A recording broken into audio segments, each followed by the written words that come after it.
tá na bola, está com o Carlos aqui. Olha, comecei aqui a gravar. Sim. Agradeço a presença do professor Carlos Ador e a iniciativa do professor Rogério Cunha de Castro, e a gente começou a gravar a partir de agora. Eu vou sair aqui da tela para vocês poderem ter essa condução desse bate-papo, e aí depois a gente conclui a gravação ao final e posta no nosso canal do LAED, que é o Laboratório de Educação e Direitos Humanos do Colégio Pedro II, no YouTube. Então, até amanhã já vai estar disponível no YouTube aí, para poder ser acompanhada por lá. Tá já gravando, tá bom, Rogério e professor Carlos Ador? Vou sair aqui da tela. E valeu, obrigado Carlos. aí. Muito obrigado. Bom, boa tarde, então, a todos e todas. Nós estamos aqui com o primeiro programa, né, por assim dizer, a primeira entrevista, né, do nosso programa Teses Anarquistas, a contribuição libertária para o binômio Educação e Trabalho. É um programa que pertence, né, ao canal do LAED, né, o Laboratório de Educação e Direitos Humanos do Colégio Pedro II, e que se propõe, né, uma conversa, né, informal com pesquisadores do anarquismo, né, de tal maneira que, né, o nosso público possa conhecê-los, né, melhor, né, falando não só sobre seus trabalhos, né, sua produção acadêmica, né, mas também um pouco sobre si, sobre suas perspectivas de pesquisa, né, de futuro para o Brasil, para o mundo, né, e também para essa parcela do pensamento político-social, né, que é o anarquismo e que é um tema que nos congrega aqui, né. Esperamos, né, realizar ao longo de 2025 e 2026, né, um conjunto de entrevistas que se some a essa, né, com o professor Carlos Augusto Ador, né, e para nós, né, em primeiro lugar, é preciso dizer que é uma satisfação, uma honraria muito grande contar, né, com a sua participação, mestre, né, aqui no nosso programa, né, abrindo, né, assim, as entrevistas, né, um consenso aqui, né, entre nós, né, de que seria, né, o melhor começo, né, começar pela sua experiência. O professor Ador, ele é graduado, né, em História pela Universidade Federal do Rio de Janeiro, é mestre em História pela Universidade Federal Fluminense, é doutor em História também pela Federal Fluminense, na qual foi professor, né, durante muitos anos e segue agora como associado, né, orientando ainda teses e dissertações, mas eu preferiria, né, apresentar o professor Carlos Ador, né, simplesmente como Ador, né, como ele é conhecido entre os pesquisadores do anarquismo, que, né, eu acho que posso falar sem medo de errar, foi consultado, foi lido por todos nós, né, que estudamos o anarquismo, se não conjunto da sua obra, pelo menos o seu texto A Insurreição Anarquista no Rio de Janeiro, né, que é um livro que já conta aí com a 3ª ou 4ª edição, né, mas não é o único trabalho do mestre Ador, né. Eu destacaria aqui o seu doutorado, né, sobre um grande memorialista do anarquismo, né, o Edgar Rodrigues, né, Um Homem Vale um Homem, Memória, História e Anarquismo na obra de Edgar Rodrigues. Então, mestre, começo agradecendo aqui a sua presença. Muito obrigado. Eu agradeço a você também, Rogério. É uma oportunidade ótima de conversarmos, né, sobre o anarquismo. Como eu vinha falando rapidamente antes do início da gravação, né, eu já dei algumas entrevistas, mais em áudio, né, do que em vídeo, não é? Mas, enfim, é um prazer estar aqui com vocês. Eu sou, inclusive, ex-aluno do Colégio Pedro II, né? Fiz há 7 anos o antigo ginásio, o antigo clássico, no Pedro II, Humaitá, né? Nos anos 60, veja bem. Eu acho que esse convite também para inaugurar a série de pesquisas, né? Talvez se relacione também, você citou a minha experiência, né? A minha decania, né? Eu, em quase todas as bancas e reuniões das quais eu participo, eu tenho sido decano. Nem sempre, né? O decano como mais velho mesmo, nem sempre. Um ou outro colega é um pouco mais velho que eu, mas é cada vez mais raro. Mas, enfim, o importante é a troca de experiências, né? E é importante, enfim, conversar, trocar ideias, né? E o anarquismo, né, pela sua própria essência, né, se presta muito a isso, né? É uma filosofia política, é uma teoria política e um processo político essencialmente antissectário, antidogmático, né? Então, nenhum de nós tem verdades estabelecidas e, né, enfim, o diálogo é fundamental, né? Então, Rogério, eu sou ex-aluno do Pedro II e sou ex-aluno da Universidade Federal do Rio de Janeiro, onde eu me graduei, né, em 1973, né, bacharelado e licenciatura em História. Aliás, o ano passado comemoramos o jubileu de ouro da nossa formatura, 50 anos de formados, né? Foi uma comemoração conjunta de ex-alunos de História e ex-alunos de Sociologia, Ciências Sociais. Então, minha geração de historiadores, o meu grupo mais próximo, né, infelizmente já perdeu. Eu perdi 2 grandes amigos historiadores, né, falecidos, né, o Afonso Carlos Marques dos Santos, que faleceu jovem, em 2004, e Francisco Medeiros Soeiros, que faleceu mais cedo ainda, em 1986, aos 38 anos. Enfim, Ilana Lage, que está entre nós, ainda bem, enfim, uma historiadora importante, muito ativa ainda, e Leila Menezes Duarte. Era o nosso grupo de estudo, éramos nós 5, começamos a graduação no IFIX em 1970 e nos formamos em 73, ou seja, fizemos o curso de graduação no auge da ditadura militar, governo Médici, não é? Afonso foi preso, torturado. Eu saí do Rio de Janeiro diversas vezes para não ser preso. Não cheguei a ser preso, ainda bem. Mas, enfim, muitos amigos, não é? Presos, torturados, enfim, não é? Amigos da sociologia. Na minha geração, eu falei o meu grupo mais próximo de historiadores, mas entre os sociólogos, um grande amigo meu, Zé Ricardo Ramalho, que foi presidente da Ampox, não é? Bom, Lana foi presidente da Ampu também, não é? Lana Lage. Zé Ricardo Ramalho, Michel Misse, que foi diretor do IFIX, enfim, é a minha geração, não é? Fizemos um belo evento lá no IFIX à tarde, não é? Comemorando os 50 anos, o jubileu de ouro da nossa formatura, em 73, e depois um baile à noite num bar em Botafogo, e, enfim, nós ainda gostamos de bailes, eu gosto muito. Bom, enfim, essa era uma tradição anarquista, não é?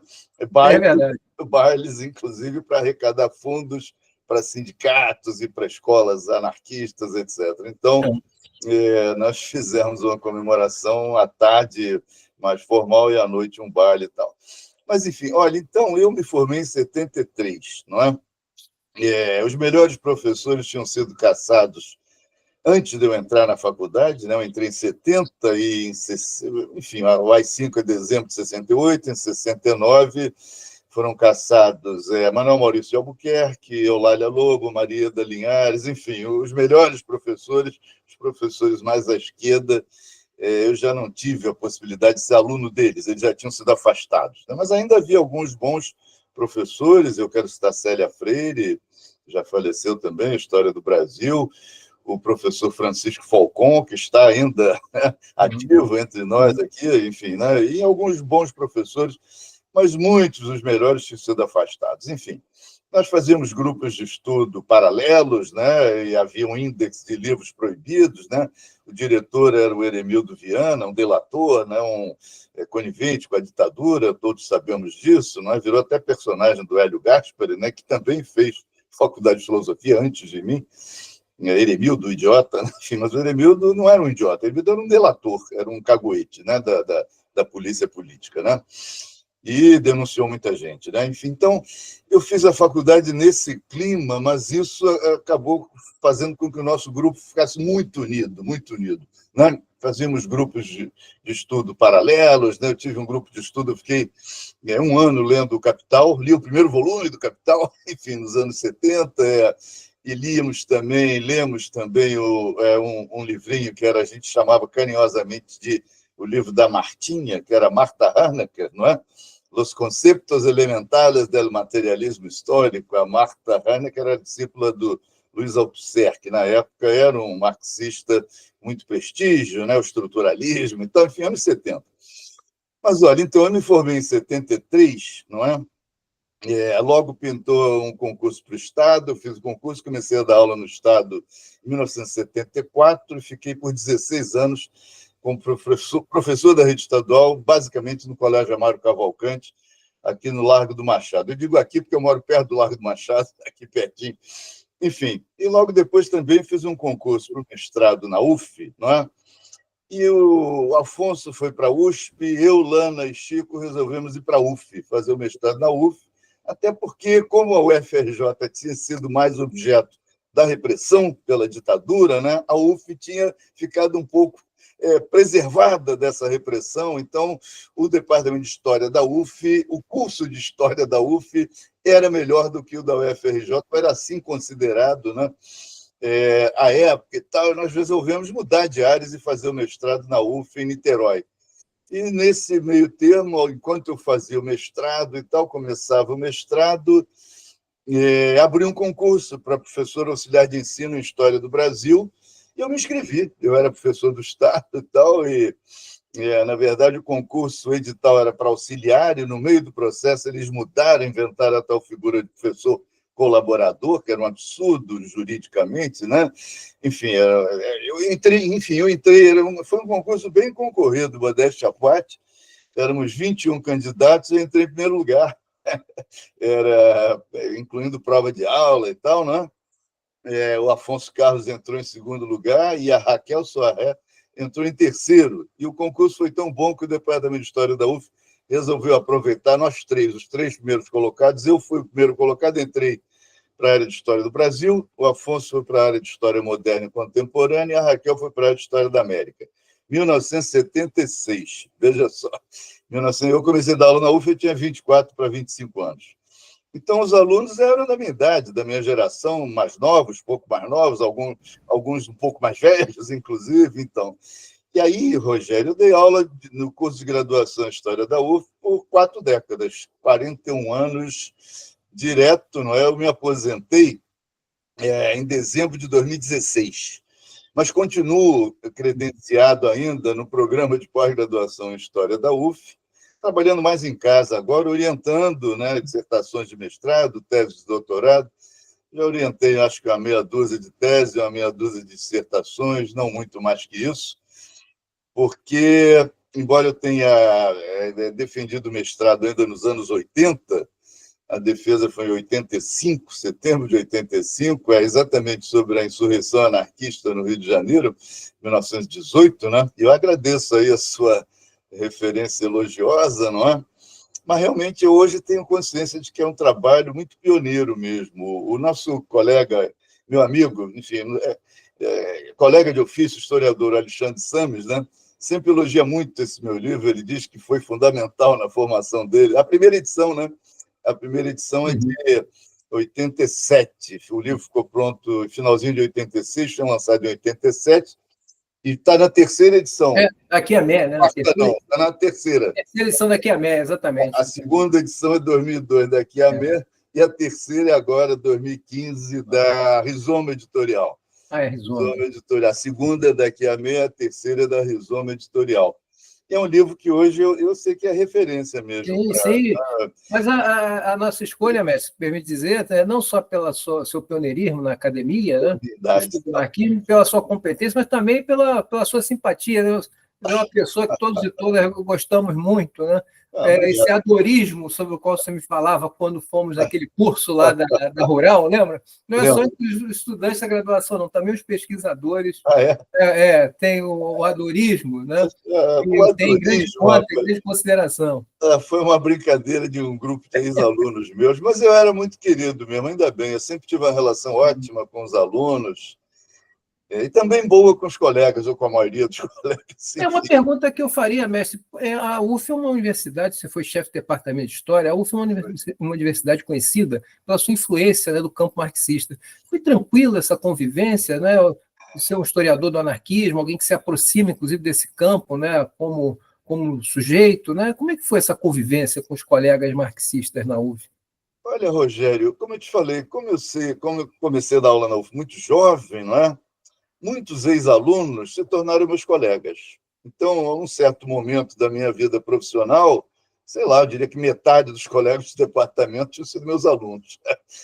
Marxistas ou não, enfim, também, não é? Mas, enfim, Ronaldo Weinfeld foi meu aluno, as pessoas ficavam surpresas.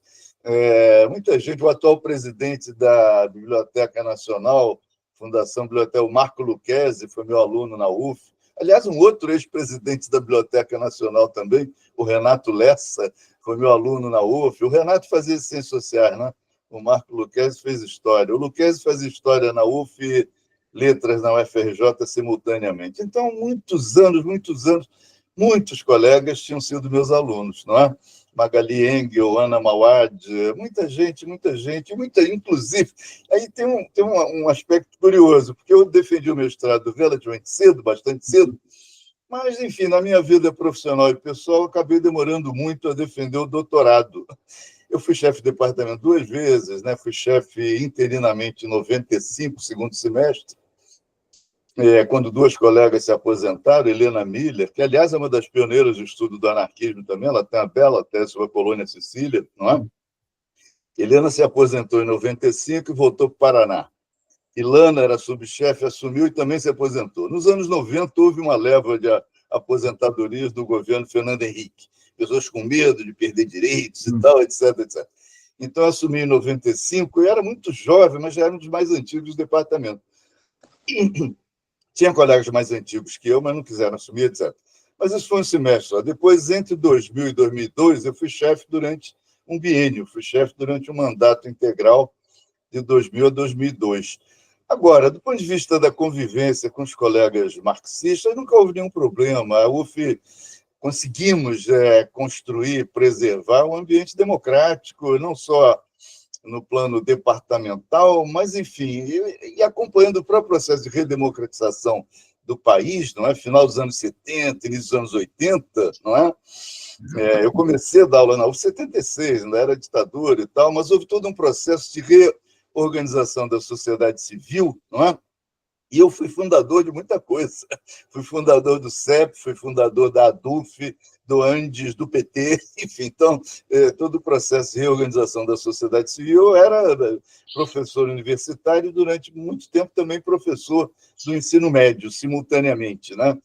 Dando aula na UF, no Amaro Cavalcante, e durante 3 anos também na PUC, do Rio de Janeiro, onde, aliás, foi meu aluno Walter Moreira Salles, diretor desse belíssimo filme que eu vi recentemente, ainda estou aqui, né, sobre o assassinato pela ditadura militar do Rubens Paiva. Tortura, assassinato e ocultação do corpo, né? Um processo bárbaro, né? Não é? E o que caracterizou a ditadura militar, não é? Foi a barbárie, né? Durante 21 anos aqui no Brasil. Então, eu vivi todo esse processo de fundação desses órgãos de representação da sociedade civil, né? E também no plano político partidário, né? Cheguei a ser filiado ao PT durante um bom tempo e tal. E aí, como você perguntou, como eu me aproximei do anarquismo. A pergunta. Curiosamente, me aproximei do anarquismo a partir... já falei isso em outros... mas é o local de falar de novo. A partir da leitura de um livro de um historiador marxista, aliás, recentemente falecido, Boris Fausto, né? Aliás, faleceram recentemente 2 autores que foram muito importantes na minha formação intelectual, e especificamente como historiador da República Brasileira e professor de curso sobre a história da República Brasileira, Boris Fausto e Luiz Werneck Viana. Faleceram com um intervalo de alguns meses entre a morte de cada um deles, né? E, curiosamente, em 1976 foi o ano que eu comecei a lecionar na UF, e foi o ano em que vieram à luz, em primeira edição, 2 clássicos da historiografia brasileira sobre a República, não é? Do Boris Fausto, Trabalho Urbano e Conflito Social, e do Luiz Werneck Viana, Liberalismo e Sindicato no Brasil. Então, eu li esses livros, eu estudava muito para dar aula, para dar os cursos, como eu estava dizendo, alunos da minha idade, além desses que eu citei, outros alunos que se tornaram historiadores importantes foram meus alunos, né? Hebe Matos, né? Marcos Bretas, enfim, muitos. Eu me lembro das turmas, alunos e tal, e umas turmas que eu tinha que estudar muito para dar aula, e estudava muito, né? Então, eu li o Boris Fausto para dar aula de História do Brasil República. A gente chamava no currículo da época História do Brasil 3, né? E o Fausto, o trabalho dele, cobre exatamente o período das 3 primeiras décadas da República, 1890 a 1920. O livro do Viana vai até o golpe de 64, do início da República, né, de 1889 a 1964. Né? Aliás, um parênteses, o meu livro sobre o Edgar Rodrigues, a minha tese de doutorado, né, que você citou, Um Homem Vale um Homem, né? Memória, História e Anarquismo na obra de Edgar Rodrigues, eu escrevi, na verdade, uma história do anarquismo no Brasil, da proclamação da República ao golpe de 64. Então, isso é raro também, Uhum. porque a imensa maioria dos trabalhos, ainda hoje, sobre o anarquismo no Brasil, ficam na Primeira República. É verdade, essa é uma questão que eu ia perguntar mais adiante, mas antecipando, né? Parece que existe essa lacuna, né, entre os anos 30 e mais de 68. Né? Meu livro, desaparece e, de repente, ele reaparece, né, assim, meio que, né, do nada. Mas é uma coisa que eu fazer referência ao seu trabalho. O seu trabalho ele aborda, né, ele dá conta, né, desse ato, dessa lacuna.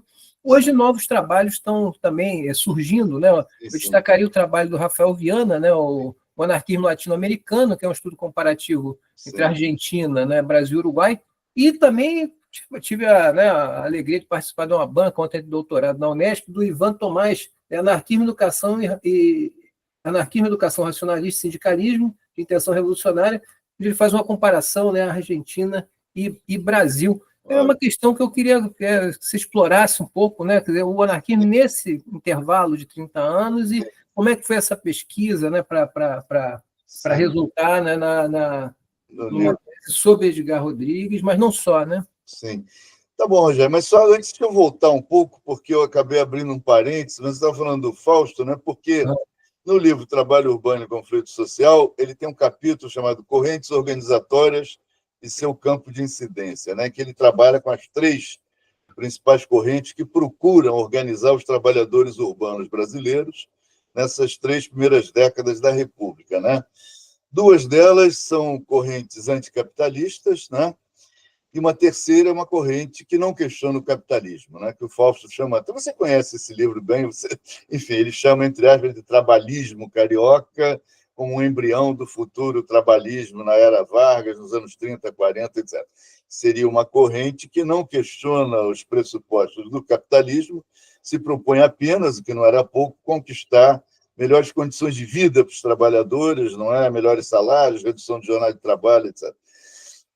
As outras 2 são propostas alternativas ao capitalismo, né? Então, tínhamos o socialismo, né, que o Fausto chama de reformista, eu concordo, ou socialismo democrático, enfim, né, que se expressou em vários partidos socialistas fundados, né, o primeiro em 1892 e outros ao longo da Primeira República, não é?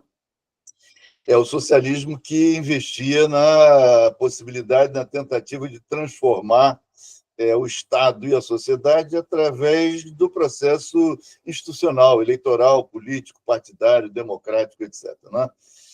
E a terceira corrente é o anarquismo. Né? O anarquismo que, curiosamente, ou talvez nem tanto, mas a leitura do Boris Fausto, desse capítulo sobre o anarquismo e a análise que ele faz da cultura anarquista, me fascinou, e a cultura anarquista me fascina até hoje.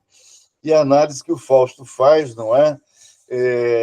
A partir de fontes de jornais anarquistas do final do século XIX, início do século XX, não é? E ele vai mostrando como os anarquistas, embora isso é de uma atualidade grande, né? Embora eles considerem, já naquela época considerassem o Estado como principal inimigo, eles tinham clareza de que o poder estava permeando toda a sociedade. O poder não estava apenas no Estado, não é? O poder estava em todas as relações sociais. Bom, burgueses e proletários, é claro, patrões e empregados, mas também homens e mulheres, né? Adultos e crianças, enfim. Não é? Então, o poder estava permeando, né, todas as relações sociais, não é? E, de alguma maneira, o próprio Fausto comenta isso, né? Os anarquistas estavam antecipando em décadas reflexões do Michel Foucault em Microfísica do Poder. Não é? Essa ideia de que o poder atravessa a sociedade em praticamente todas as suas instâncias. Não é? É claro, o poder do branco sobre o negro também, não é? Quer dizer, o poder e se expressando em todas essas, em todos esses aspectos, todas essas instâncias, dimensões da vida social.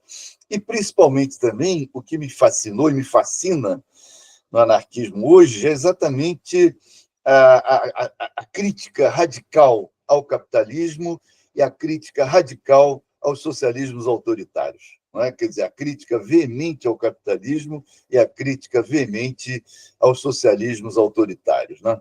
Isso eu acho fundamental. Né? Quer dizer, eu acho que anarquismo, na minha concepção, é socialismo e liberdade.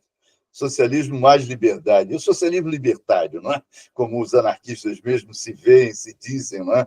Socialistas libertários. A proposta anarquista é superar o capitalismo, construir o socialismo, mas sem nunca abrir mão da liberdade, muito ao contrário, ampliando e aprofundando a liberdade, inclusive na dimensão individual. Né? Enfim, eu acho isso fascinante ainda hoje, eu acho isso hoje de uma atualidade enorme. O Edgar Rodrigues, esse autor que eu estudei, o Edgar Rodrigues bom, enfim, posso falar muito sobre o Edgar Rodrigues também, ele era um autodidata e publicou 54 livros, não é? 54 livros em português, nascido em 1921 e migrou para o Brasil em 1951. Aliás, foi o ano que eu nasci. Ele migrou para o Brasil em 51.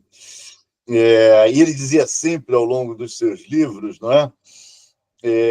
Há que combater, temos que combater as ditaduras verdes e as ditaduras vermelhas. Ou seja, há que combater as ditaduras de direita, e ele fez isso, não é? Ele denunciou o salazarismo, o nazismo, o fascismo, não é? Aliás, ele sai de Portugal porque o pai dele tinha sido preso, né, e torturado pela polícia política salazarista, não é? Ele só falava, aliás, só se referia ao regime salazarista como salazarento, não é? Enfim, tinha um horror à ditadura. Enfim, ele, adolescente, ia visitar o pai na prisão política, etc.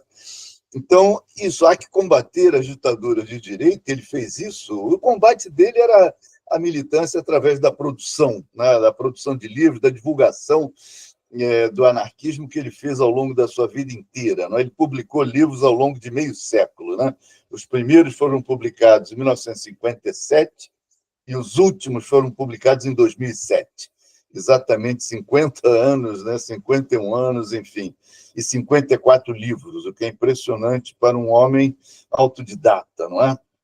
E eu me debrucei sobre a obra dele, eu li todos, naturalmente, alguns livros 2 ou 3 vezes para escrever o meu livro, né? E, infelizmente, eu escrevo, tem um anexo no final do livro em que eu falo, né? Troquei correspondência com ele, né? Umas 3 cartas para lá, 3 cartas para cá e tal, e estava me preparando para entrevistá-lo, ele adoeceu. Ele não cheguei a conhecê-lo pessoalmente, ele adoeceu em 2008 e faleceu em 2009, com 88 anos. Né? Eu defendi a tese em 2012. Não é? E na verdade, o Robson Akiame, editor, que também, infelizmente, faleceu em 2014, a editora Akiame acabou, né? O Robson fazia tudo na editora e tal. O Robson Akiame publicou a 2ª edição do meu livro de mestrado, né? Da Insurreição Anarquista, em 2001, 2002. Eu conheci o Robson através do Alexandre Sames. Né? E, enfim, ficamos amigos, eu e o Robson e tal. E aí o Robson publicou também o volume 2 da História do Anarquismo no Brasil. Não é? Eu fui um dos organizadores. O volume 1 foi organizado pelo colega da UF, Daniel Arão Reis, e o nosso ex-aluno, Rafael de Vinícius. O 2 eu já participei da organização, publiquei um artigo, eu e o Rafael de Vinícius de novo. Né? E foi publicado esse volume 2 pela Akiame. Então, eu e o Robson ficamos amigos. Está no volume 4, né, agora? Né? Saiu o 4 agora. Eu ia mostrar isso aqui, já vou mostrar logo. Acabou de sair o volume 4, eu sou um dos organizadores também. Os volumes 3 e 4 foram publicados pela editora Entre Mares de São Paulo. Né? O volume 1 saiu em 2006, o volume 2 em 2009, aí muito tempo sem sair. O 3 saiu em 2021, em plena pandemia, foi lançado assim, online, né? Assim, eu me lembro, eu lancei o livro aqui na minha casa, onde eu estou agora, eu e alguns outros autores conversando, o editor e tal, não é online, 2021, em plena pandemia. E o outro ficou pronto agora, estamos aguardando que cheguem mais exemplares lá, a gente está pensando em fazer um lançamento e tal, mas não tá definida a data ainda, o volume 4, né, da História do Anarquismo no Brasil. Enfim, então, quando eu estava me dedicando ao estudo da obra do Edgar Rodrigues, o Robson conhecia muito o Edgar Rodrigues e tal, e eu tinha uma boa parte da obra do Edgar Rodrigues, mas não tinha toda. Me faltavam alguns livros, né? E o Robson conseguiu todos. Eu estava trabalhando em casa, não é? Assim, ele falou com o Edgar: olha, tem um professor, um historiador, que está estudando a sua obra para escrever uma tese, e parece que o Edgar Rodrigues foi muito contente. Aí começamos. Na verdade, o Edgar Rodrigues escreveu para mim antes que eu escrevesse para ele.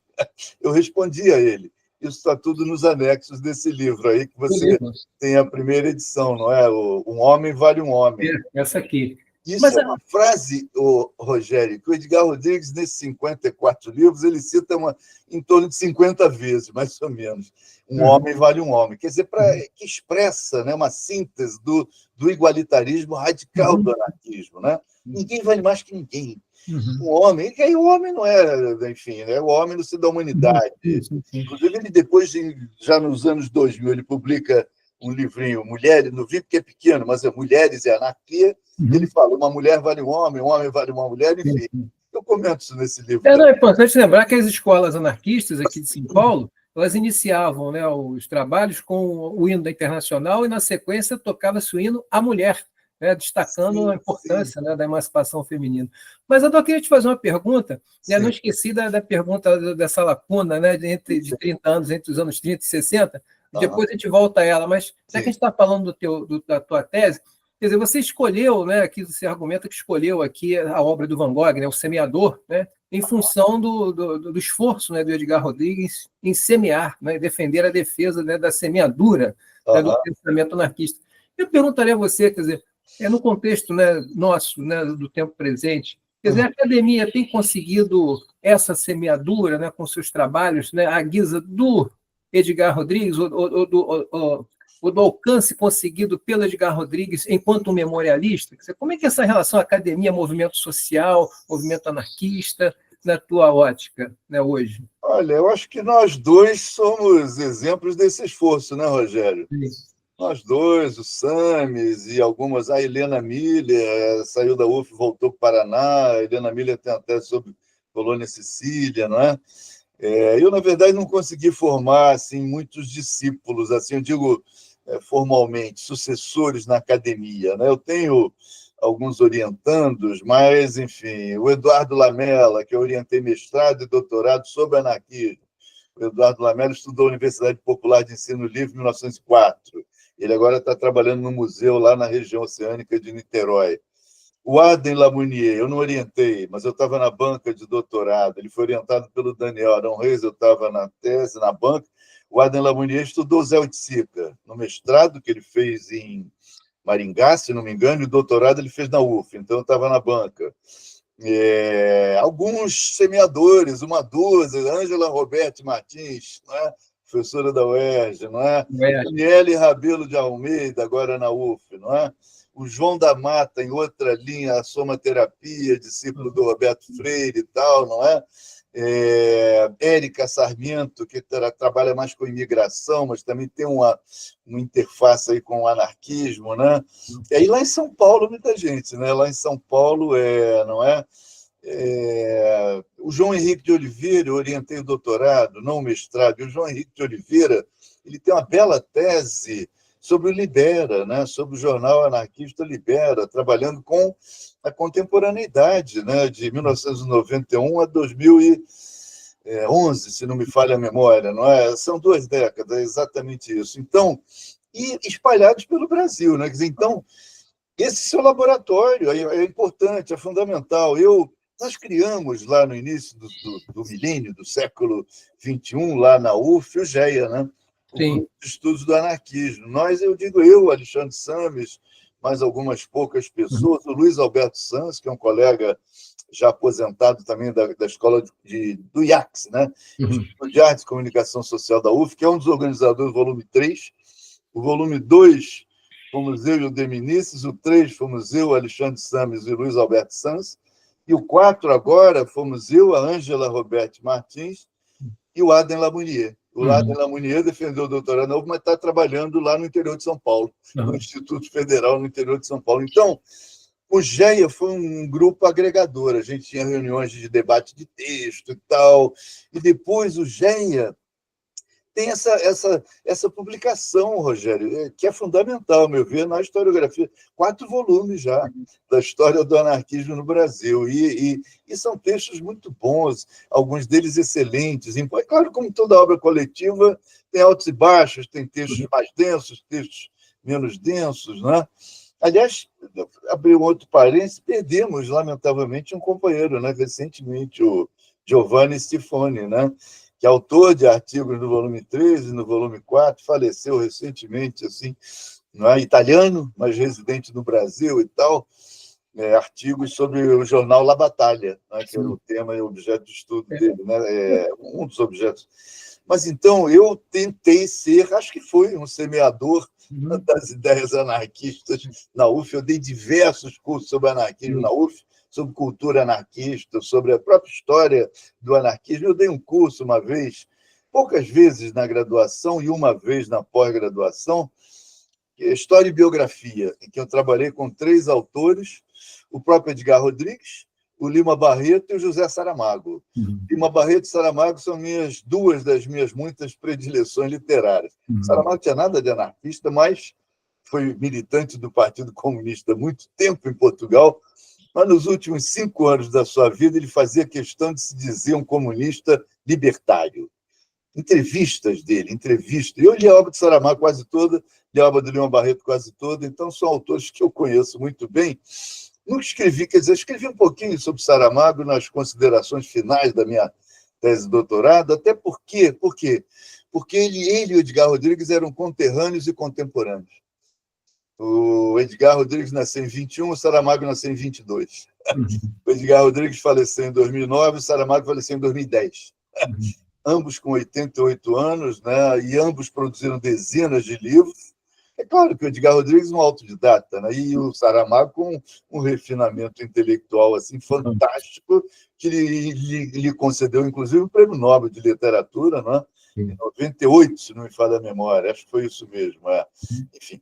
Então, e o Saramago é um autor genial, o Edgar Rodrigues é um autor, ao seu modo, genial também. Então, nas considerações finais desse livro, eu fiz esse paralelo, né? 2 homens socialistas, internacionalistas, comprometidos com a justiça social, com a tentativa de uma revolução social, de uma transformação social no sentido mais amplo. É claro que o Edgar Rodrigues é um anarquista tout court, né? Ele dizia: eu sou um anarquista sem adjetivos. Não quero adjetivos, essas divisões do anarquismo não me interessam. Eu acho isso genial também. Ele era um autodidata, um anarquista que não queria ser com organizações. Não, isso não interessava a ele. Ele era um anarquista. Assim, ele dizia coisas, Rogério, fantásticas. Ele dizia: olha, todos os modelos políticos e regimes econômicos, ou vice-versa, modelos econômicos e regimes políticos fracassaram. A monarquia fracassou, a república fracassou, a democracia fracassou, o comunismo, o socialismo autoritário, o resto, o anarquismo.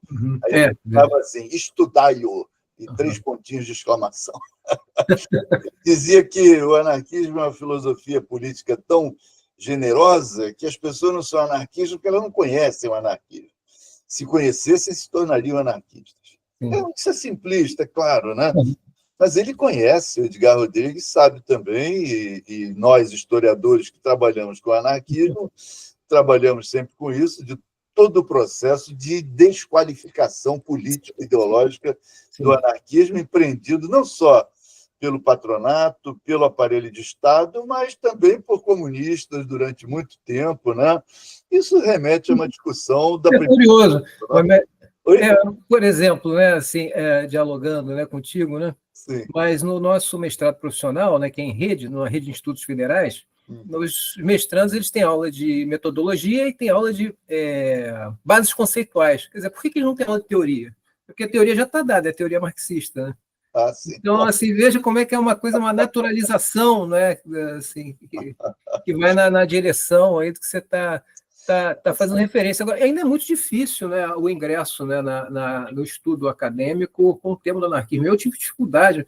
O projeto, às vezes, era elogiado, mas não era aprovado. Né? Então, quer dizer, ainda há, me parece, uma dificuldade, né, do ingresso de novos pesquisadores no campo da academia por conta dessa, né, desse um grande preconceito em relação ao que é o anarquismo, né, de fato, né?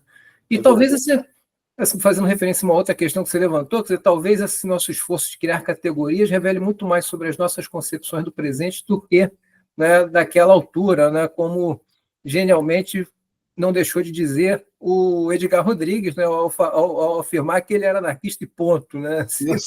Com certeza, anarquista sem adjetivos. E essa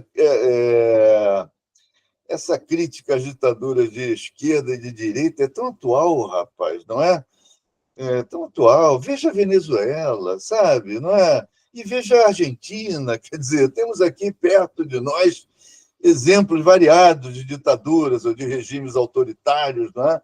A esquerda e a direita, não é? Quer dizer, Mas eu lhe perguntaria, mestre Adorno, tem uma conversa com o professor Roberto Lera, aqui também no programa do nosso canal do Laed, né, ele falava um pouco sobre... Né, aliás, era uma questão muito levantada pelos anarquistas, né, que fazia uma crítica, né, à igreja educadora, né, a educação confessional, o Estado educador, né, e aí eles diziam que trocou-se só, né, o crucifixo pela bandeira. Né? E hoje nós temos as grandes, né, grandes institutos, né, e não só grandes institutos querendo se assenhorear, né, das diretrizes do campo educacional, inclusive orientando políticas de Estado para isso, mas também o campo da extrema-direita querendo, né, vamos dizer assim, dar a linha, né, na produção, né, da cultura. Quer dizer, e o professor Roberto Lé falava dessa lacuna, né, que existe uma lacuna e que, né, o campo da esquerda precisa, né, se dar conta disso e atuar nessa direção. Só que, divergindo respeitosamente do professor Lé, né, eu diria que, né, houve um tempo, né, em que os trabalhadores militantes viam, né, na aglutinação da classe trabalhadora em torno do campo da cultura, né, algo, né, essencial. Né? E aí eu perguntaria, né, já que você tocou nesse assunto, quer dizer, o abandono, né, dessas formas de aglutinação em torno do campo da cultura em favor da política partidária. Né? Então, parece que deu grande musculatura ou grande capacidade à classe de enfrentar o capital, não é verdade? Eu penso que são dimensões que não deveriam ser excludentes. Né? Eu acho que a luta cultural e a luta política, no sentido mais restrito, não devem ser excludentes. Não é? Roberto Lehrer, que você estava citando, Rogério, que foi reitor da FRJ. Reitor da UFRJ, diretor da DUFERJ também, se não me engano, sim. Presidente da DUFERJ, assim. Pois é, então, não, veja, eu acho que a militância tem que ser... É claro que isso na prática é difícil, mas não pode desprezar nenhum plano, não é? Sim. Eu acho, na minha concepção, não é? Economia, política, cultura, enfim, eu acho que deve tentar imbricar todas essas dimensões, não é? A coisa da igreja, da bandeira. Para o anarquismo, você sabe, enfim, a tríade maldita, né? O capital, o Estado e a igreja. Né? Há muitas charges e caricaturas sobre isso. Né? Há que combater o capital. Hoje o S, né? Hoje o S na igreja, né? Hoje igreja. As igrejas. O Estado, o capital é no sentido genérico, né? A igreja de uma maneira geral. Aliás, aquela coisa dos anarquistas no final do 19, antecipando Foucault, eu gosto de citar isso porque eu acho tão saboroso, cara, sobre a igreja, católica no caso, mas eu aplicaria, não é? Os anarquistas, no final do século XIX, início do XX, diziam que, criticando... Eles eram muito anticlericais, o anticlericalismo era fortíssimo, né? Criticando a igreja, diziam que o celibato compulsório da Igreja Católica só poderia produzir idiotas ou sátiros. Né? Quer dizer, idiota, e é isso mesmo. Né? Aí eu me lembro sempre do filme do Almodóvar, né? A Má Educação, né? La Mala Educação, a pedofilia da Igreja Católica Espanhola, não é? Agora, hoje, as igrejas no Brasil, não é? Quer dizer, a extrema-direita, essa aliança da extrema-direita política com denominações, né, majoritárias, né, desse neopentecostalismo, né, dessas igrejas evangélicas, é terrível, não é? É terrível, não é? Agora, já falando um pouco da atualidade, né? Esse avanço da extrema-direita é terrível, quer dizer, temos que combatê-lo, não é? Temos que denunciá-lo, não é? E aí eu tenho lido alguma coisa na imprensa, inclusive, algumas de tentativas de um grupo chamado Brasil Paralelo, de produzir material didático e de influenciar a formação de crianças e adolescentes com uma deturpação da história total. Mas o nome é ótimo, né? O nome assim deixa bem explícito a proposta, né? Paralelo, né? Assim, é paralelo, mas enfim, e toda uma série de falsidades, de inverdades, né? Dizendo que 64 não foi um golpe, foi uma revolução democrática, e não é? Um historiador contemporâneo meu, de quem eu me reaproximei recentemente, que não estuda anarquismo, não, mas é um historiador importante, que é o Francisco Carlos Teixeira da Silva, né? Ele é um especialista em estudos sobre segurança, sobre exército, forças armadas e tal. Ele tem falado muito sobre isso e tem denunciado muito isso. Ele é um cara corajoso e tal, e ele foi meu calouro no IFIX, né? O Chico Carlos recentemente completou 70 anos e alguns alunos produziram um livro em homenagem a ele e tal, Sonhos Não Envelhecem, etc. Ele me chamou para os 70 anos e eu brinco com ele, eu falei, pô, Chico Carlos, você foi meu calouro, cara, você está dando uma de decano aí, você fez 70, eu fiz 73, etc. Mas a gente se dá bem. Mas então ele tem chamado muita atenção para isso, quer dizer, como seria fundamental para conter essa extrema-direita, mas isso é um processo longo, não é? Ter coragem política para mudar o processo dos currículos das escolas militares, né? Quer dizer, na verdade, no limite, né, na concepção anarquista, né, aí tem toda a discussão da utopia, tem toda a discussão, uma sociedade decente, civilizada, não precisaria de força armada, né? Não precisaria de polícia, não precisaria de... Não é? Mas isso é uma outra história, né, um longo papo. Agora, a polícia no Brasil, você sabe disso muito bem, estava almoçando aqui em casa e vendo o jornal, acho que não me lembro qual era, Globo. Um policial de São Paulo pegou um cara e jogou ponte abaixo, quer dizer, e tiro pelas costas e assassinatos impunes o tempo todo. A impunidade, e essa extrema-direita só avançou no Brasil, na minha compreensão, porque os militares, os generais, os ditadores, os terroristas, os torturadores, terroristas de Estado, que eu digo, os torturadores ficaram impunes até hoje, diferentemente do que aconteceu com os nossos vizinhos do Cone Sul, né? Argentina e Chile, não é? As ditaduras mataram muito mais gente, mas os ditadores não ficaram impunes. Sim. Aqui eu me lembro no impeachment da Dilma, o Bolsonaro elogiando um torturador. Quer dizer, o que é uma coisa tão absurda, tão absurda. E o cara ficou 4 anos pregando golpe. Não foi só depois da derrota eleitoral, não foi o tempo todo cometendo crimes, o que evidencia a pusilanimidade da classe política brasileira, em sua imensa maioria. Aí eu volto, quando o anarquismo denuncia a política institucional, não é?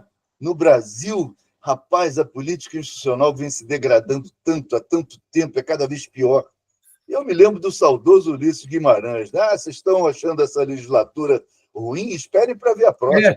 O Barão de Tararé, né, dizia isso, né? O Congresso é sempre melhor, né, do que o Barão de Tararé. Melhor do que virar e pior, né? Do que o que terminou já. Sempre vai ser pior. Né? O Barão atualizou isso, então, décadas depois. O Barão de Tararé, rapaz, ele foi preso, espancado e torturado pela ditadura varguista, né? Ele era jornalista, tinha um escritório, uma redação no centro da cidade. Depois que ele foi solto, ele botou um cartaz assim. Entre sem bater. Entre sem bater. É genial, né? Agora, pois é, rapaz. Então, Rogério, eu penso que a gente tenta semear, cara. A gente vai semeando. Agora, um outro detalhe do meu livro é que a contracapa é um trabalho coletivo de colheita. Quer dizer, então, a colheita é coletiva. Você tem um semeador lá meio isolado, não que a semeadura seja necessariamente isolada. Isso aí porque eu acho o quadro do Van Gogh lindo. E o Akiame me deu o carro, falou, Adoro, escolhe a capa aí. Eu tenho uma pequena biblioteca de História da Arte, eu fui lá, isso em 2012, 13, por aí, não é? Eu defendi a tese em 12, o livro ficou pronto em 13. A primeira edição da Akiame, a segunda da Rizoma é de 17. Mesma época em que saiu o seu livro, que eu, aliás, tive a honra de prefaciar o seu livro sobre educação e anarquismo. Né? Foi uma honraria para mim. 2017, muito legal. Eu comentei o livro lá no prefácio, né? Muito bom. Enfim, tem uma frase e tal. Agora, oi? É uma frase do Guimarães Rosa, né? O capinar é sozinho, mas a colheita é coletiva, né? Sim, esse é outro gênio, né? Esse é outro gênio, né? Preciso reler o Grande Sertão Veredas, que eu li com 20 e poucos anos. Mas, enfim, é tanta coisa para ler, né, rapaz? Muita coisa. Mas Poxa, voltando para aquela lacuna que acabou virando uma lacuna aqui, que é esse momento do anarquismo que o seu bem, trabalho também, né, ilumina, né? sim. Essa década de 40, 50. Né, assim, eu vou aqui fazer um comentário, assim, não tem nenhuma base, né, vamos dizer assim, de pesquisa para isso. Né? É um chute, mas é um chute que eu acho que parece ser acertado, né? E que vai na direção de que o anarquismo não só permaneceu, como permaneceu influenciando ao menos aqueles que gravitavam, né, no seu entorno, ainda que não fossem anarquistas. Né? Mas, por exemplo, o Jorge Amado, né, assim, lendo, já que a gente falou de Saramago, falou de Guimarães, o Jorge Amado, navegação de cabotagem, né, observando a sua forma de se conduzir, principalmente como constituinte, né, na década de 40, e também pensando nas suas personagens, né, no Antônio Balduino, né, no Jubiabá, na Teresa Batista, né, no Pedro Arcanjo, na Tenda dos Milagres, eu diria que eles se conduzem como minorias ativas e não como vanguardas. Né? Então, quer dizer, talvez isso seja um reflexo da influência, né, do anarquismo na visão de mundo, né, do Jorge Amado. Né? Então, eu queria que você falasse um pouco aí sobre esse anarquismo nessas 3 décadas aí, para a gente conectar esses 2 momentos. Né? Pois é, rapaz. Na verdade, eu consegui fazer isso tendo como fonte prioritária a obra do Edgar Rodrigues. Porque, na verdade, enfim, o anarquismo permanece, né, ao longo dos anos 30, 40, 50 e tal, mas ele permanece perdendo progressivamente o seu enraizamento sindical. Né? Isso é discutido, né? Porque na Primeira República o anarquismo nos sindicatos. Né? E tem toda a discussão de anarcossindicalismo, sindicalismo revolucionário, etc., enfim. Né? Mas, realmente, ao longo dos anos 20, o anarquismo vai progressivamente perdendo esse enraizamento sindical, na minha análise, muito menos pela rivalidade e pela formação do Partido Comunista, embora isso também tenha sido importante, mas vai perdendo muito mais pelo Estado, né? Pela intervenção do Estado, porque o Estado que vai sendo construído a partir dos anos 30 e 40, isso eu analiso, né? O Estado da Primeira República se pautava pelo que o Viana chama de ortodoxia liberal. Né? O Estado não se propunha a legislar, a legislação social, a produzir leis do trabalho, só se propunha a intervir em relação à questão social através da repressão policial, a brigadas policiais, etc. Né? E a partir dos anos, final dos anos 10, início dos anos 20, que é exatamente a partir do grande ascenso do movimento operário e sindical, no final dos anos 10, greve geral de julho 17 em São Paulo, greve generalizada de julho 17 no Rio, a tentativa insurrecional novembro 18 que eu estudei, não é? O movimento operário, pela primeira vez, ganha destaque na grande imprensa da época, né? Ganha a primeira página, né? No ano de 1918, que foi a tentativa insurrecional, a grande manchete da imprensa no Rio de Janeiro durante os meses de setembro e outubro foi a gripe espanhola. A gripe espanhola vai cedendo a partir do final de outubro, né? E no mês de novembro, o destaque da imprensa é a insurreição anarquista. Foi a tentativa, porque a insurreição anarquista, embora mal planejada, né? Ela foi delatada e tal, ela esteve articulada a uma greve operária com dezenas de milhares de trabalhadores entrando em greve. Né? E a insurreição foi delatada, né? Foi reprimida, as lideranças foram presas e a greve continuou por algum tempo. Foi uma greve basicamente derrotada em suas reivindicações imediatas, mas a médio e longo prazo, acho que ela foi vitoriosa porque ela trouxe exatamente a questão social, a questão operária para um público mais amplo, né? Para a grande imprensa da época, e a partir de então, aquele discurso, né?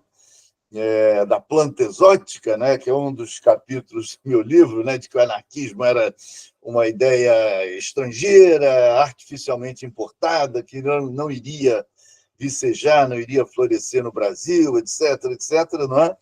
Esse era um discurso patronal e estatal recorrente para desqualificar o anarquismo. Né? Mas a planta exótica vingou, não é? O anarquismo se torna uma das correntes mais importantes, né, em termos de adesão dos trabalhadores urbanos, não só em São Paulo, mas no Rio de Janeiro também, em outras unidades da federação também. Não é? embora a indústria estivesse mais concentrada aqui no Sudeste mesmo, não é? Mas, enfim, então a planta exótica floresceu, e aí o discurso patronal estatal, né, o discurso de direita, vai criar uma segunda metáfora botânica, que é a metáfora do joio e o trigo. Quer dizer, isso aí, aliás, na verdade, isso é o nome de um artigo publicado por um jornal que se dizia defensor da classe operária, que era o jornal A Razão, mas que era um jornal positivista e anti-anarquista. Então, ele fala disso, né? Enfim, os operários brasileiros são o trigo, né? São homens honrados, trabalhadores honestos, laboriosos, etc., etc. E os anarquistas são o joio, são a erva daninha. Então, já que a planta exótica floresceu, ela se transformou numa erva daninha, ela tem que ser extirpada, tem que ser arrancada. Então, todo o processo de repressão violentíssimo, né? Desde a Lei Adolfo Gordo, 1907, depois as atualizações cada vez mais draconianas da Lei Adolfo Gordo, eliminando todas as ressalvas e permitindo a deportação de estrangeiros, mesmo que tivessem filhos brasileiros, mulheres brasileiras, etc., o que antes não era permitido, né? A partir de exatamente o final dos anos 10 e ao longo dos anos 20. Então, ao longo dos anos 20, o Estado brasileiro vai viver a transição do que eu chamo de ortodoxia liberal, a partir do Werneck Viana, e concordando com ele, para a construção de um Estado autoritário, centralizador, corporativista. E essa transição percorre os anos 30, 40, né? Talvez um marco simbólico seja a promulgação da CLT, 43, em plena vigência já da ditadura do Estado Novo, não é? Então, o anarquismo vai sobrevivendo, mas a duras penas, né? Vai perdendo o enraizamento sindical, vai viver, sim, a disputa com os comunistas, inclusive disputas, às vezes, violentas, né? Tem até o assassinato de um operário anarquista por um comunista na Rua Frei Caneca, no Sindicato Operário, Antônio Domingues, enfim, o enterro dele foi muito simbólico, né? Então, um dos operários que fala no enterro diz: pela primeira vez na história desse país, um operário é morto não pela repressão policial, mas por um outro trabalhador ou por um outro sindicalista, enfim. A disputa com os comunistas, né? E essa disputa com os comunistas atravessa os anos 20, não é? Inclusive eu cito no meu livro do doutorado, porque o mestrado para em 18, final dos anos 10, né? E no doutorado eu vou percorrendo essas décadas, vou tentar falar um pouco essa lacuna. Na verdade, o anarquismo vai permanecer, mas sem base sindical, vai permanecer através de produção de jornais e tal, de debates intelectuais, etc., não é? Mas ainda nos anos 30, não é? E o Edgar Rodrigues resgatou isso, você tem, enfim, jornais anarquistas, não é? Com uma circulação restrita, não é? Mas jornais criticando a carteira de trabalho, não é? Jornais, enfim, não apoiando, não é? O endosso à ditadura Vargas, né? Eu tive até um debate com um colega historiador também, que foi meu aluno e depois meu colega, o Jorge Ferreira, que ele tem tese sobre o trabalhismo e tal, parará. Ele tem um livro sobre o trabalhismo que ele fala como é que é? Sobre quando os trabalhadores querem. A tese dele, aliás, acompanhando muito também a tese da Ângela de Castro Gomes, né? A invenção do trabalhismo, né? De que a maioria dos trabalhadores quis aderir ao varguismo e tal, mas eu levanto. Mas os que não quiseram foram massacrados. Havia muitos que não quiseram e foram massacrados, né? E principalmente anarquistas, né? Deportações, prisões, enfim. Eu cito aí, não é, no livro, não é? Quer dizer, e os anarquistas continuam militando ao longo dos anos 30, né? O Alexandre acabou de lançar, agora eu não vi ainda, só um livro sobre a militância antifascista, né? Especificamente a Batalha da Praça da Sé, em São Paulo, 1934, né? Quando anarquistas conseguem... Galinha verde não anda, voa, né? As galinhas verdes, exatamente. Então, o anarquismo se engaja na luta antifascista, né? Você tem militantes anarquistas endossando a formação da Aliança Nacional Libertadora, que eu acho que tinha que fazer isso mesmo, né? Enfim. Aliás, recentemente teve uns debates aí sobre voto nulo. Rapaz, eu acho que contra o fascismo não tem que votar nulo, não. Eu acho que tem que votar contra o fascismo. Nós podemos conversar também, mas isso é um longo papo, não é? Sim. Mas então, enfim, né? Enfim, Eu me lembro muito daquela polarização política nos anos 30, me lembro, não, de estudos, né? Eu nasci nos anos 50. Mas, enfim, os integralistas viam com Deus, pátria e família, e os antifascistas respondiam com pão, terra e liberdade, né? Que é genial, né? Essa, né, a disputa de palavras de engajamento, né? Aliás, o que nós estamos vendo hoje, né, é uma extrema-direita que resgata, não é? Enfim, essas concepções do fascismo, do nazismo, do integralismo, dessa extrema-direita dos anos 30. Não é? Isso que nós vimos recentemente agora, Rogério, dessa tentativa de golpe, não é? São toscos, são incompetentes, são medíocres, ainda bem, né? Mas, por outro lado, o golpe fracassou, ainda bem, mas, por outro lado, eu procuro buscar. Tem um aspecto positivo nisso, não é? Você tem um general da ativa preso, Sim. Você tem coronéis da ativa presos. E eu li uma entrevista outro dia de um outro historiador também, que não trabalha com anarquismo, mas trabalha com a ditadura militar, que é da UFRJ, o Carlos Fico, ele falando que isso é inédito na história do Brasil, da República Brasileira, um golpe sendo investigado. Sim. Porque o que é padrão na história brasileira e na história da República Brasileira é os golpistas permanecerem impunes. Sim, e alguns deles pertencendo a famílias, né, com tradição de participação em golpes, né, ao longo do itinerário histórico brasileiro. Tem um neto de aí, estimulando o golpe, um neto do último ditador, do João Batista, que parece que é civil, mas é estimulando o golpe. Tradições, linhagens. Né, Isso não é o que eu estava dizendo, esses caras só chegaram ao poder por conta da impunidade dos caras da ditadura dos anos 64 a 85. Né? Se tivessem sido punidos, né, não haveria essa... E o que é importante para nós, você é professor da ativa ainda, não é?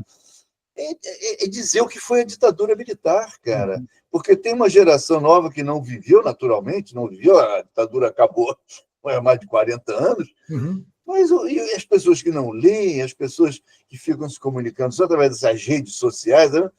Outro dia eu ouvi uma bobagem. A ditadura era aquele tempo em que a gente ia beber até 2 horas da manhã e voltava a pé para casa sem medo de ser assaltado. Que bom tempo. E, quer dizer, é de uma ignorância, de uma superficialidade, é tão raso, é tão estúpido. Não é? Quer dizer, pessoas flertando com a ditadura militar. Então, há que denunciar a tortura, os assassinatos. Eu fui há pouco tempo no Centro de Cultura Social lá em Vila Isabel, a convite do SAMES. Na verdade, fomos eu e o pastor Mozart Noronha, que é um pastor de esquerda. É raríssimo isso, mas ele é um pastor protestante de esquerda. Aliás, ele e o Henrique Vieira, que está se lançando candidato à presidência da Câmara pelo PSOL. Vai ter uns 20 votos, se tanto, mas enfim. Não sei se você conhece o Mozart Noronha. Não.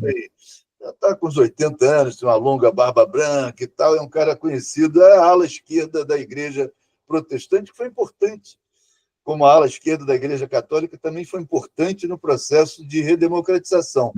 Eu levei um exemplar do meu livro Brasil Nunca Mais, que é Brasil Tortura Nunca Mais, né? Que foi, os 2 principais responsáveis pelo livro foram o cardeal Paulo Evaristo Arnes, da Igreja Católica, e o pastor Jaime Wright, presbiteriano. Né? Então, eu mostrei para ela, isso aqui são relatos de torturas sofridas por dezenas, centenas, milhares de brasileiros ao longo da ditadura. Então, enfim, a ditadura cometeu crimes de lesa humanidade, crimes imprescritíveis, não é? E houve todo um processo de tentativa de apagar isso, a tal lei de anistia de 79, que anistiou torturados e torturadores, né? E deu essa transição política, no fundo, covarde, né? Porque perdoou os criminosos da ditadura. Né? Então, isso, para as gerações novas, é fundamental a gente esclarecer o que foi a ditadura militar. E esse filme eu fui ver, eu não ia ao cinema há um tempão, aliás, eu fiquei emocionado, cara, o filme do Walter Salles, Ainda Estou Aqui, que é uma história assim, não é apelativo, não é, sabe, mas você sai com uma...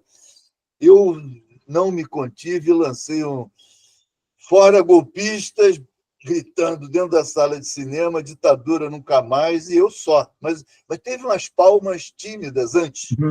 Mas eu pensei que a plateia toda ia aplaudir, mas não, uma parte da plateia aplaudiu, outra parte ficou muda, assim. Mas, enfim, é denunciar a ditadura, né? Sim. E o anarquismo sempre fez isso, né? Então, veja, sim, para não esquecer, nos anos 30 é a ditadura, né? Eu tenho um capítulo, o primeiro capítulo do meu livro é uma pequena biografia do Edgar Rodrigues. O segundo o segundo e o terceiro são sobre o anarquismo na Primeira República, não é? É a planta exótica e o joio e o trigo. O capítulo 2 é a planta exótica e o 3 é o joio e o trigo. Até depois, revendo, eu falei, cara, parecendo um livro de botânica. Eu me lembrei do Raízes do Brasil, do Sérgio Buarque. Falei, estou em boa companhia. Mas, então, a Primeira República, né, que são capítulos mais longos, porque é quando o anarquismo tinha o seu enraizamento social, né, o chamado vetor social, enraizamento sindical forte. Né? Na verdade, era a ideologia que mais fortemente apelava à classe trabalhadora urbana no Brasil. Não resta dúvida. Né? Não resta dúvida. Os socialistas reformistas tentavam eleger um processo eleitoral completamente viciado, manipulado, coronelismo, voto de cabresto, etc. Então, o anarquismo seduziu setores significativos da classe operária, greves com milhares de trabalhadores, né, e manifestações de rua, né, e congressos operários importantes, como você sabe, né, 1906, 1913, 1920, não é? Agora, a Revolução Russa cria uma clivagem, não é?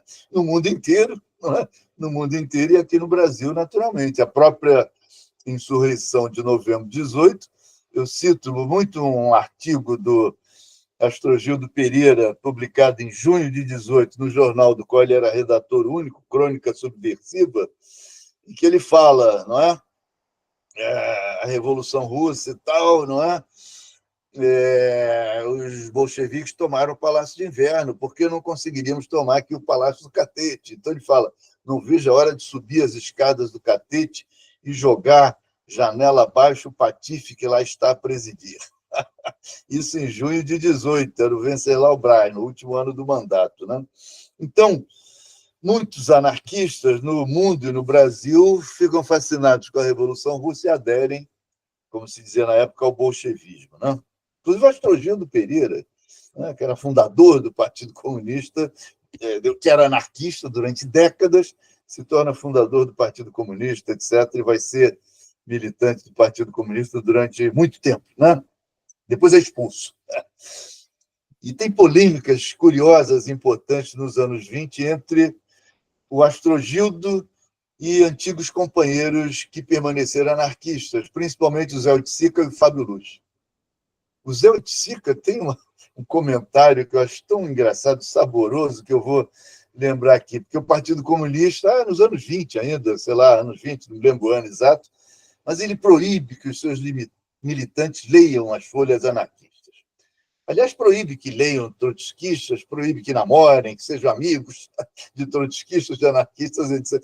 Aquela besterol toda de um comunismo já bastante autoritário, não é? Aí o Oiticica diz o seguinte, mas eu não me incomodo, não. Os anarquistas podem ler os jornais comunistas, rapidamente eles vão enjoar daquela macarronada de mentiras. Acho genial. Leia, é tudo mentira mesmo e tal. Mas, enfim, e polêmicas, algumas do Astrogildo com o Fábio Luz, mais violentas, né? O Astrogildo dizendo que o Fábio Luz estava senil, quer dizer, uma coisa assim, já de baixo nível mesmo. Né?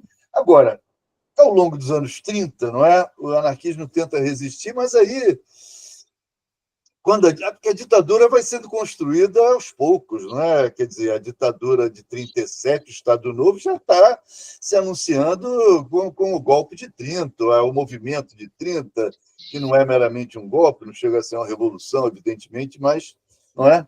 É um movimento que tem alguma base de sustentação social e tal, e o Vargas vai aos poucos, né, produzindo leis, né, e conquistando a adesão de setores da classe operária e massacrando aqueles que não querem aderir.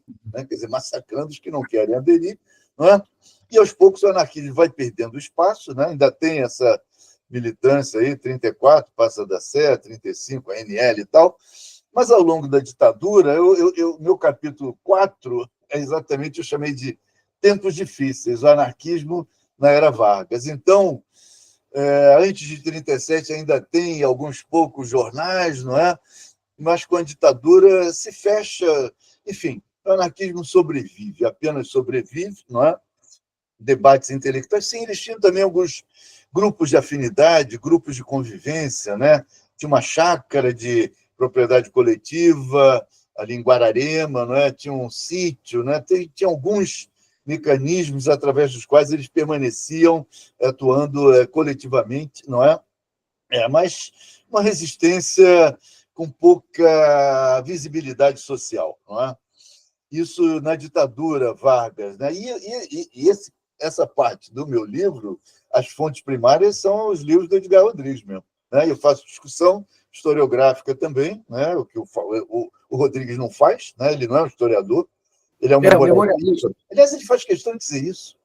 Eu não sou um historiador, eu estou trabalhando para que documentos não se percam. Eles são complementares, né? São complementares. Ele conseguiu, muitos militantes davam memórias para ele, documentos para ele, ele foi arquivando, ele cria essa mania de arquivar papéis desde que era garoto, assistindo escondido às reuniões já clandestinas do Sindicato dos Quatro Ofícios da Construção Civil em Portugal, do qual seu pai era membro e era uma das lideranças do Sindicato das Quatro Artes em Lisboa, né? E o pai é preso, etc. Então,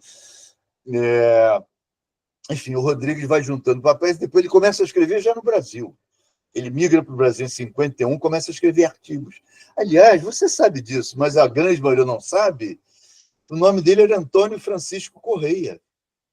Eu fui descobrir isso na minha pesquisa para escrever a tese. Ele inventou esse nome, Edgar Rodrigues, por razões de segurança. Não é?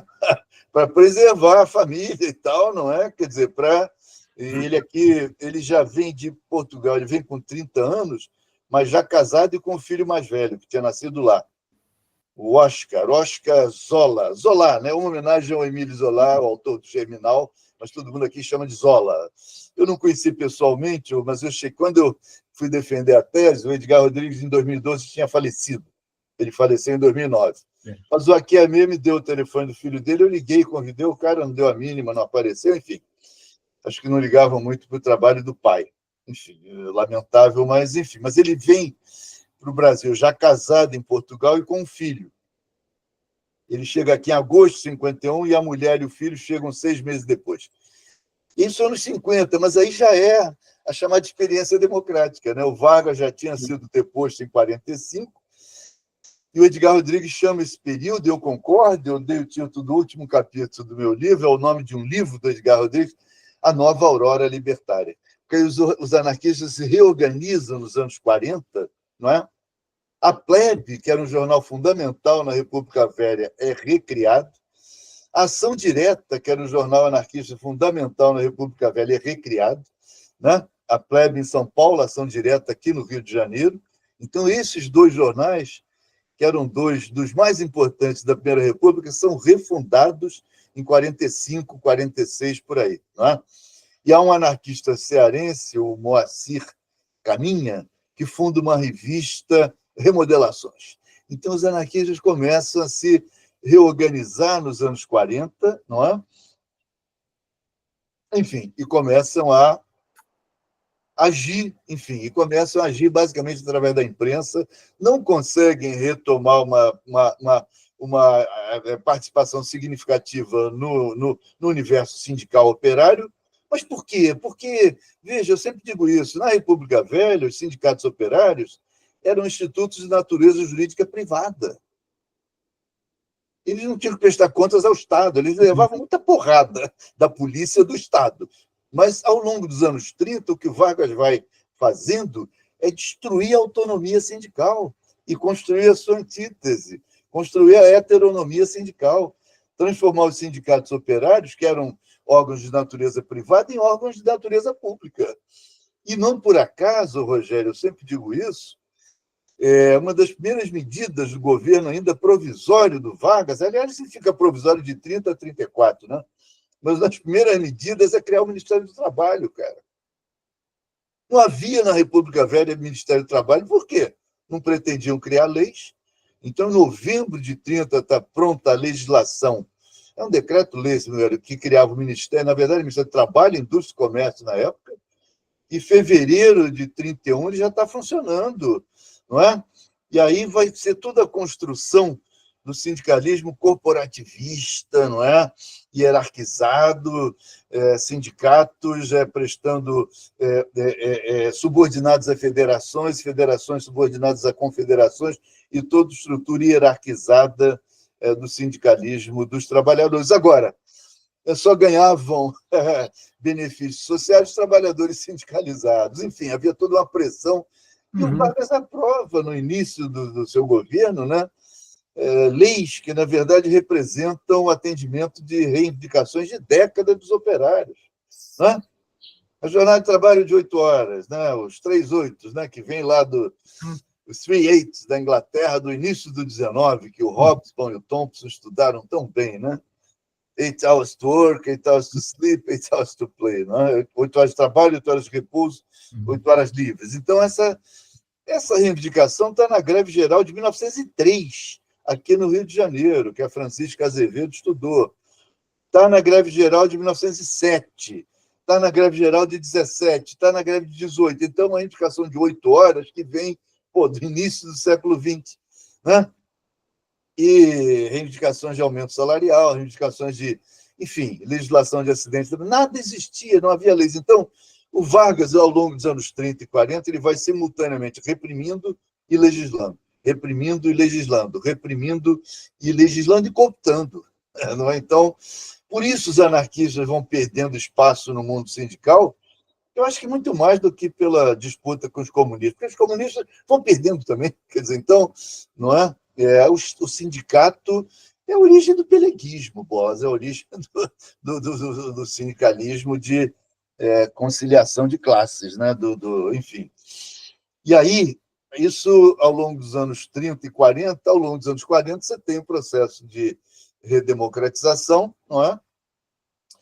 Mas que também, enfim, demora a atingir, né, o universo das fábricas, né, o universo sindical, não é? Quer dizer, mas os anarquistas voltam a, pelo menos, ter órgãos de imprensa, né, com uma tiragem significativa, não é? Tem um poema do Luigi Damiani bonito falando disso, ele já velho e tal, falando do encontro das gerações dos anarquistas que vinham das batalhas dos anos 10 e dos jovens anarquistas, etc. Então, enfim, aí ao longo dos anos, não é? Enfim, 40 e 50, né, você tem o anarquismo voltando a, enfim, ter uma participação social, mas sem reconquistar o enraizamento sindical. E isso permanece, né? Quer dizer, agora, isso aí também você tem estudos, né, sobre o anarquismo em países da Europa, é um processo semelhante, né? Não é? O anarquismo sendo muito ativo no debate político intelectual, né? Criticando o socialismo autoritário e tal, e mantendo acesa essa chama do socialismo libertário, né? Maio de 68 na França, não é? Maio de 68 na França. Você tem uma frase que eu gosto tanto, que eu usei como epígrafe no meu livro. Eu penso que maio de 68 na França, em Paris, você tem uma dimensão desse movimento que é tributário do anarquismo, sim, não é? Inclusive a crítica ao Partido Comunista e tal, e não é? E tem uma frase, Rogério, que eu acho genial, que é de autor anônimo, que aparece grafitada, escrita nos muros de Paris. A frase é o seguinte: não me liberte, ponto. Eu me encarrego disso. Cara, eu acho isso uma síntese do anarquismo genial. Não me liberte. Eu me encarrego disso. Porra! Eu dei um curso uma vez no Cariri, o programa de doutorado em História na UF estava implantando, tinha DINTER, né? Doutorado interinstitucional, programa de doutorado em História na URCA, que é um nome bonito, Universidade Regional do Cariri, sul do Ceará. Aí, na última hora, eu lancei essa frase. Cara, foi um sucesso. Aí, a última aula era sexta-feira, fomos almoçar juntos e tal, e ficamos conversando sobre essa frase. Que é isso mesmo, cara, porque aquela coisa que está falando de vanguarda, aquela coisa do leninismo, né? De que a classe operária por si mesma não vai ultrapassar o plano do universo economicista, trade unionista, não sei o quê. O proletariado será a vanguarda da revolução socialista, comunista, anticapitalista. Mas o proletariado por si só não vai conseguir construir consciência política, ele precisa de uma teoria que vem de fora da classe operária. Né? Então, é o Partido Bolchevique, a vanguarda da vanguarda. Quer dizer, então, isso é de um autoritarismo, isso é de um... Né? E aí, meu amigo Rogério, eu me lembro muito, nem tinha pensado em falar do Castoriadis, porra, né? Que dá umas belas críticas, não só ao leninismo, como ao marxismo. Né? Ele vinha do marxismo, ele vinha do trotskismo e tal, socialismo ou barbárie. Né? Então, que história é essa de que o proletariado tem uma missão imanente na história? Ninguém tem missão imanente na história. E que história é essa de que o proletariado, enquanto vanguarda da revolução, precisaria de uma outra vanguarda para iluminar os seus caminhos?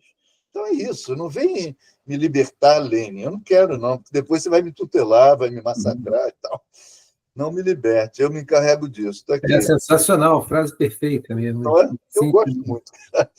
Mas então, rapaz, enfim, aí o meu livro para em 64, mas olha, é uma referência, me desculpe sem falsa modéstia, mas eu só consegui escrever porque o Edgar Rodrigues tinha escrito.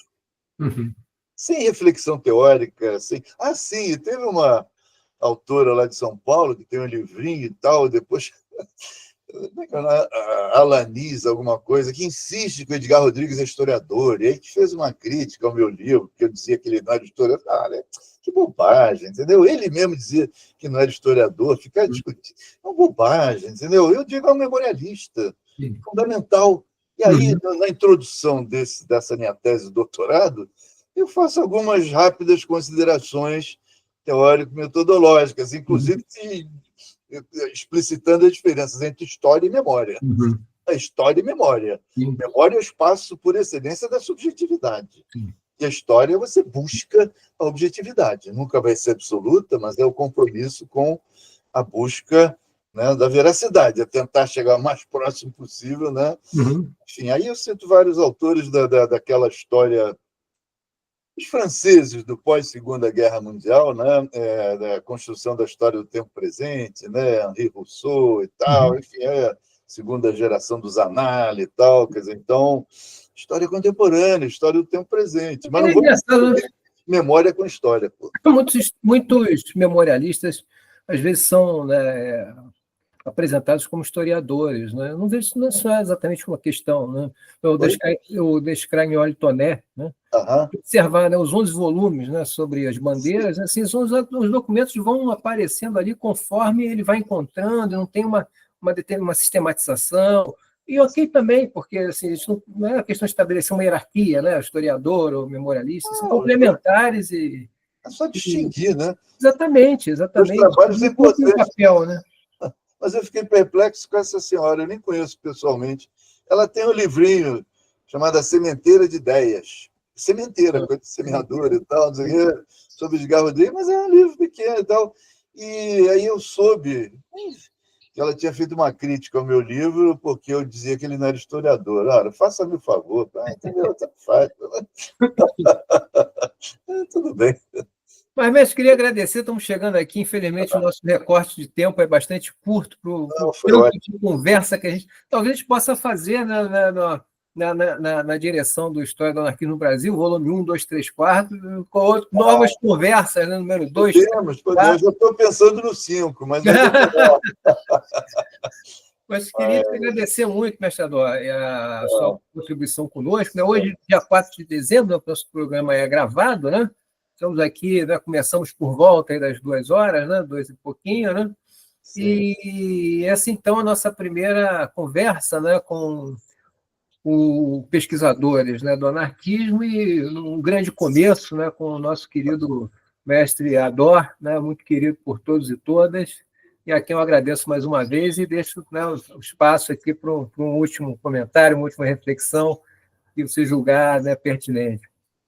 Muito obrigado, Rogério. Mais uma vez, eu que agradeço também. Às vezes eu sinto um pouco de saudade da sala de aula, porque eu dei aula há décadas, e outro dia eu fui dar uma aula num curso de extensão na UERJ, chamado pelo Alexandre Samos e pela Marli Viana, que é uma historiadora que está com 85 anos, tem trabalho importante sobre comunismo, sobre o levante comunista de 35. Eles criaram um curso de extensão, anarquismo, comunismo, socialismo e sindicalismo na Primeira República. Aí eu fui lá, falei sobre a insurreição, falei muita coisa, né? E o curso foi adiado, porque teve a ocupação da UERJ pelos alunos e tal. Eu fui lá, tem uns dois... Mas esse é um tema também que tem uma relação íntima com o pensamento libertário, super, né? claro, Vale uma outra conversa, né? Vale mais 1h30 aqui de papo. Claro, não. a ocupação, né, dos espaços, ocupação de fábricas e tal, não é?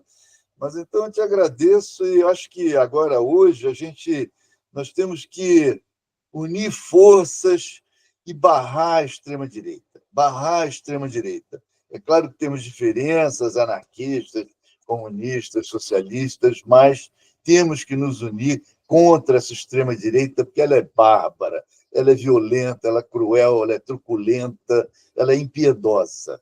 Ela é impiedosa, enfim, o que há de grupos de extrema-direita destruindo terreiros de religiões de matriz africana, isso é de uma violência absurda, né? Quer dizer, enfim, projetos de lei, né? Essa coisa de... Agora estão chamando de projeto PEC do estupro, quer dizer, criança não é mãe, estuprador não é pai, bolas. Então, os caras estão tentando um retrocesso secular, cara. Ainda bem que, enfim, esse cara foi derrotado em 22, e eu discuti com muita gente pregando, sim, vou votar no Lula, não importa que me chame de marxista libertário, eu não estou nem aí. Você sabe que eu já ganhei uma etiqueta na rede social, era o selo Bakunin de qualidade, por conta de uma declaração similar a essa sua, né? Olha, estou vendo o que você está fazendo, falando, né? Eu disse que o selo era muito bonito, mas o órgão aferidor era bastante questionável. Mas por que mesmo que você ganhou o selo? Porque eu tinha declarado que, né, dadas as circunstâncias, né, apesar de todo esse debate, eu votaria com o nosso colega lá de trabalho, né, o querido Tarcísio Mota. Né? Eu votei também no Tarcísio Mota. Mas não ganhou o selo Bakunin de qualidade. Sim, não, eu não estou nem aí, cara. Ou chama eu sou anarquista heterodoxo, tudo bem, cara, não importa.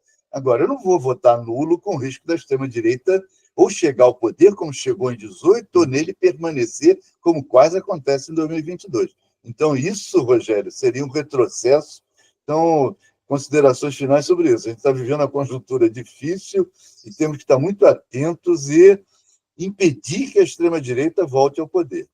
Tá bom? E o anarquismo é super útil nas suas reflexões para denunciar as mazelas do capitalismo e as mazelas dos autoritarismos de esquerda e de direita.